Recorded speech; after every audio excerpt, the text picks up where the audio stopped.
Quand j'ai lu cette délibération et surtout l'intitulé « Cité éducative du Grand Mirail », une expression ambitieuse et porteuse d'espoir, moi aussi j'ai eu beaucoup d'espoir, chers collègues et chers collègues. J'espérais qu'en fin de mandat, vous alliez enfin porter un projet fort en matière d'éducation, parce que c'était la priorité de votre mandat, et que la politique de la ville était le domaine de Monsieur le maire président. La cité éducative, chers collègues, c'est le plan banlieue de 2018 de Jean-Louis Borloo. Alors j'ai lu avec intérêt cette délibération, en ayant en mémoire ce plan banlieue de 2018.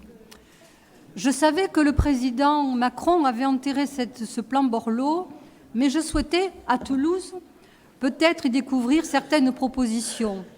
Par exemple, les coachs d'insertion, la gratuité de la cantine, le campus numérique, les voyages des jeunes. Totalement, la délibération aujourd'hui, vous l'avez lu comme moi, elle est totalement vidée de toutes ces propositions. Je dirais que cette délibération illustre à la fois votre politique, mais aussi celle du gouvernement.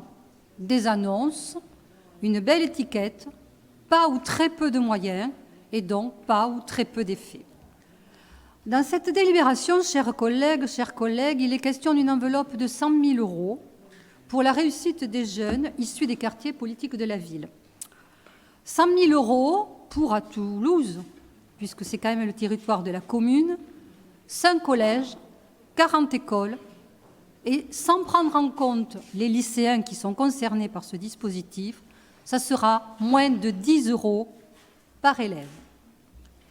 Alors pourquoi avoir constitué le dossier d'éligibilité à ce dispositif qui était vide de projets novateurs?